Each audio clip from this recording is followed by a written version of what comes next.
네, 안녕하세요. 그루비찬입니다. 오랜만에 카메라를 켜봤습니다. 제가 최근에 스튜디오를 차리고 새롭게 시작하고 있는데요. 생각보다 업무가 많아져가지고 좀 하고 싶은 것들을 많이 요즘 못하고 있습니다. 앞으로 자주 올릴 수 있도록 노력하도록 하겠습니다. 오늘은 카메라 이야기를 조금 해보려고 해요. 제가 영상이랑 영상 편집하는 걸 좋아해가지고 이전에도 카메라 관련된 영상 관련된 컨텐츠를 많이 올렸었는데 오랜만에 한번 카메라 얘기를 해보려고 합니다. 2021년도도 유튜브가 여전히 대세인 것 같습니다. 제 주변에서도 유튜브를 시작하신다고 하는 분들이 굉장히 많고, 그러다 보니까 소소하지만 제가 유튜브를 하고 있고 카메라 장비도 좀 갖추고 있다 보니까 지인들이 저한테 카메라 관련돼서 많이 물어보더라고요. 물어보는 김에 내가 지금 쓰고 있는 카메라를 조금 소개해보면 어떨까 라는 생각이 들어가지고 오늘은 캐논의 R6 실제로 한 6개월, 7개월 정도 사용해본 실사용기 장단점 3가지씩 간단하게 한번 나눠보려고 합니다. 원래는 예전에 파나소닉의 GH5 모델을 사용했었고요. 왜 바꿨느냐, 예전 영상 한번 찾아서 보시면은 제가 이유를 잘 설명해놨습니다. 참고로 저는 캐논과 전혀 관련이 없습니다. 요즘 캐논에서 마케팅을 열심히 하고 있더라고요. 일체 원고료를 받거나 이런 광고가 아니고요. 오해 없으시길 바랍니다. 제가 느낀 점에 대해서만 간략하게 다뤄보도록 하겠습니다. 제가 R6를 선택한 이유, 사진과 영상을 겸할 수 있어서 제가 이 바디를 선택했습니다. 사진기로서의 캐논은 명불허전이죠. 저도 예전에 캐논을 계속 사용해왔고 사진기로서의 기능은 너무 좋았던 기억이 있었기 때문에, 물론 제 선택지가 소니에도 있었음에도 후반 보정 작업에 크게 힘을 들이지 않을 정도의 캐논이 갖고 있는 표준적인 색감, 그리고 아주 훌륭한 퍼포먼스의 듀얼 픽셀 시모스 AF, 그 정도가 매력 포인트인 것 같아요. 그래서 저는 사진을 남기는 거 너무 좋아하고 영상을 이렇게 촬영하는 거 너무 좋아해가지고 이 바디를 선택을 하게 됐었고, 많은 사람들이 R6는 화소수가 너무 적지 않냐라는 얘기를 많이 하는 것 같아요. 2010만 화소 정도 되는 걸로 알고 있는데, 사진을 찍고 나서 확대하고 크롭하기가 참 애매한 화소일 수도 있으나 저에게는 충분하다고 생각을 했고, 오히려 이 센서가 최신 센서인데 1DX 마크 3에 들어가는 센서와 동일하다고 하고요. 그리고 화소수가 적은 만큼 야간에 노이즈 억제력이 굉장히 퍼포먼스가 뛰어납니다. 실제로 사용해보니까 정말 만족할 만한 그런 퍼포먼스를 보여줘서 아주 잘 사용하고 있습니다. 요즘 나오는 미러리스, 사진기로서의 기능은 충분하다고 생각합니다. 이미 너무 좋은 기능들이 다 탑재가 되어 있기 때문에 사실상 영상 스펙이 어떻게 따라오느냐에 따라 바디의 평가를 판가름하는 것 같아요. 구독하시는 분들 중에 사진과 영상을 같이 겸하겠다라고 하시는 분들이 있다면 R6가 최고의 선택이 될 거라고 생각합니다. 물론 소니에서 올해 A7 마크 4가 나오면 이야기가 달라지겠지만 못 참겠다 하시는 분은 지금 넘어오셔도 저는 괜찮은 선택이라고 생각합니다.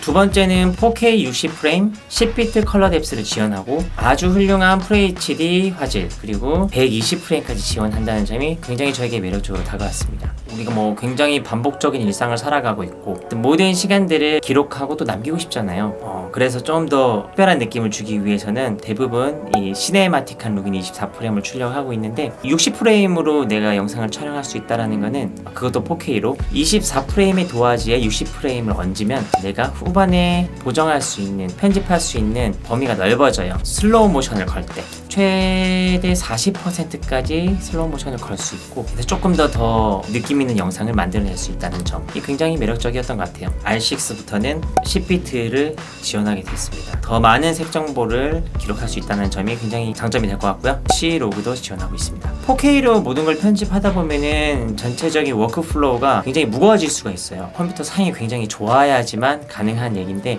저는 FHD도 굉장히 활용을 많이 합니다. 장시간 촬영을 할 때라든지 좀 가볍게 편집을 하고 싶은 영상을 찍고 싶을 때, 그때는 거의 다 FHD를 사용을 했었는데 R6도 FHD 화질이 굉장히 훌륭합니다. 특별히 확대하거나 크롭할 일이 아니면 FHD로도 굉장히 많이 쓰고 있거든요. 훌륭한 FHD를 얻을 수 있다는 점도 제가 R6를 선택하는데 굉장히 큰 장점이 됐던 것 같습니다. 풀 HD에서 120프레임까지 원본 속도의 20% 정도의 슬로우 모션까지 얻을 수 있다는 점도 큰 장점이 될 것 같습니다. 제가 슬로우 모션을 되게 좋아해요. 특별한 느낌이 나잖아요. 시간이 왜곡되면서 느리게 흘러가면서 그 장면을 더 포커싱을 해주는 그 느낌? 그리고 이거는 말을 안 할 수가 없죠. 강력한 손떨방 기능에 굉장히 놀랐습니다. 이거는 RF 렌즈에 국한된 얘기긴 한데 렌즈 손떨방까지 다 결합을 하면은 최대 6.5 스탑의 손떨방을 얻을 수 있다고 합니다. 6.5 스탑 제가 실제로 사용해보니까 너무 좋더라고요. 이렇게 걸어가는 장면에서 아무것도 안 걸었을 때, 손떨방을 걸었을 때, 렌즈까지 결합했을 때, 그리고 파이널 컷에서 프로그램으로도 손떨방 기능을 걸어줬을 때 이렇게 싹 비교를 해보면은 잘 촬영을 했다라는 가정하에 거의 짐벌 수준으로까지 활용할 수 있겠다. 굉장히 훌륭한 손떨방 기능을 지원해주고 있다라는 걸 느꼈던 것 같습니다. 브이로그 스타일 같은 거 찍으시는 분들 있으시다면 굉장히 강추입니다. 사진에서도 마찬가지예요. 셔터 속도를 확보를 못하는 환경에서 잘 찍으면 2초 정도까지 흔들림 없이 찍을 수 있다라고 얘기를 하더라고요. 그 외에도 뭐 R6의 좋은 장점이 있을 것 같은데 제가 가장 와닿고 느꼈던 점은 이 정도였던 것 같습니다.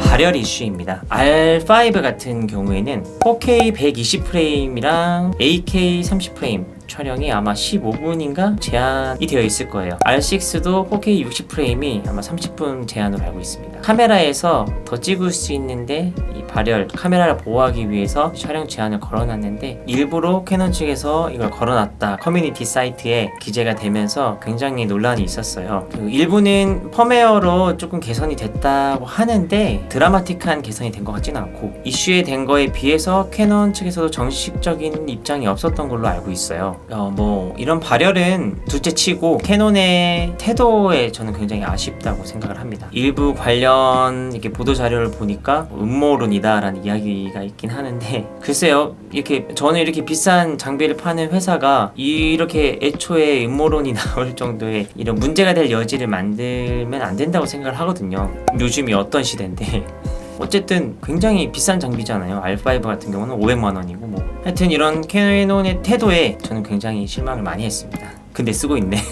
어찌됐든 영상을 장시간 촬영하시는 분들한테는 좀 다시 생각을 해봐야 될 장비인 것 같아요. 예를 들면은 웨딩이라든지 강의를 찍으시는 분들, 공연을 찍으시는 분들, 이렇게 짧게 클립을 찍으시는 분들은 상관없는데 틀어놓고 한 30분 이상 촬영하셔야 되는 분들이라면 좋은 선택이 아닌 것 같습니다. 캠코더 가셔야 되죠. 그러면 이것도 좀 전 너무 불편했어요. 수동 노출, 자동 노출이 있는데 AV, TV 모드로 자동 노출이 안 돼요. 그러니까 조리개나 셔터 속도를 고정한 상태에서 자동으로 촬영이 안 된다는 거죠. 무조건 M 모드로 조리개랑 셔터 속도는 고정한 상태에서 ISO만 자동으로 되는 거예요. 노출이 확 바뀌는 환경, 브이로그 같은 거 찍을 때 이게 매번 이렇게 조정하기도 쉽지도 않고 이런 부분들이 조금 저는 아쉬웠어요. 어떻게 보면 이것도 하나의 뭐 끝나누기라고 할 수 있는데 6라인도 굉장히 가격이 올랐는데 또 불구하고 급을 나누니까 많이 아쉬웠습니다. 커스터마이징이 안 된다는 점이 너무 아쉬웠어요. 그러니까 내가 원하는 세팅을 저장할 수 있는 C1부터 C3까지 우리가 설정을 할 수가 있어요. 그런데 사진은 세팅이 저장이 되는데 영상이 안 돼요. 왜 그런 거지?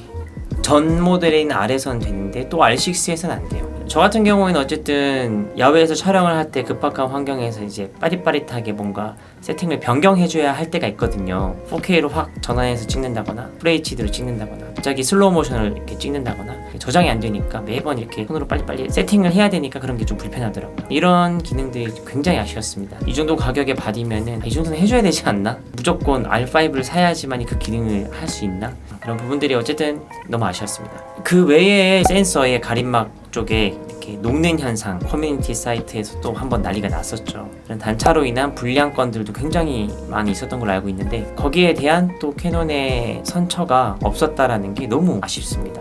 아무리 카메라 시장이 축소되었다고 한들 이 캐논이 1, 2위를 다투고 있는 카메라 회사인데 이런 부분에서 고객들을 우선으로 생각을 해줘야 되는 게 아닌가. 진짜 마케팅 광고만 잘하지 마시고 고객들을 위한 기본적인 AS 시스템이 잘 갖춰졌으면 좋겠다라는 생각을 하게 됐던 것 같습니다. 카메라를 추천드리는 거는 내가 카메라로 찍으려는 것이 장시간이 아니라 짧은 시간 영상을 촬영하기 원하시는 분들에게 R6를 추천해드리고 싶고요. 사진과 영상을 같이 하고 싶으신 분은 R6를 강력 추천드립니다. 아직까지는요. 브이로그 촬영하시는 분들한테 강력한 손떨방과 캐논만의 기본 색감, FHD의 화질이 굉장히 훌륭하다는 걸 강력 추천해드리고 싶습니다.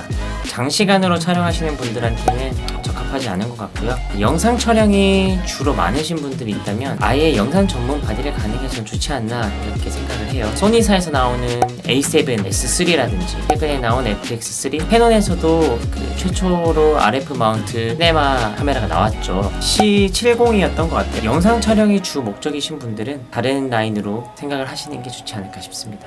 내가 좀 더 샤프하고 쨍한 느낌을 원한다, 선명하고, 그렇다면 소니를 가시는 게 맞는 것 같습니다. 지금까지 제가 느낀 캐논의 장점 3가지, 단점 3가지 정리를 해봤는데요. 대부분 이런 내용들이 겹치는 것 같아요. 참고만 해주시면 좋을 것 같고, 제가 늘 하는 얘기긴 하지만 고수는 장비를 가리지 않는다고 합니다. 어떤 장비를 쓰냐 보다 내가 어떻게 촬영하고 어떻게 편집하느냐가 더 중요한 것 같아요. 이미 카메라 바디들은 성형 편준화가 됐고 웬만한 거 다 할 수 있는 시대가 왔어요. 핸드폰으로도 이제 다 하는 시대인데, 그래서 저도 이제 R6를 구매한 이후로는 장비 욕심을 안 내려고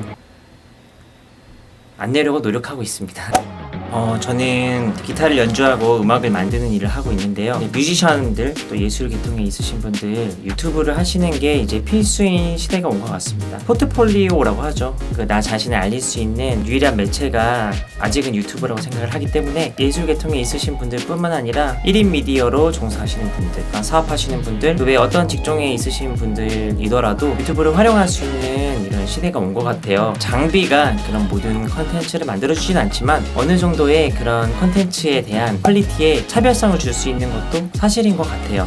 구독하시는 여러분들, 영상을 보시는 여러분들도 현명한 장비 투자가 되셨으면 좋겠습니다. 네, 제가 정리해본 건 여기까지고요. 카메라의 계절이 돌아왔는데 좋은 영상들 많이 찍고 공유해보도록 하겠습니다. 다들 건강 잘 챙기시고요. 자주 찾아뵙겠습니다. 다들 건강하십시오. 다음에 뵙겠습니다. God bless you.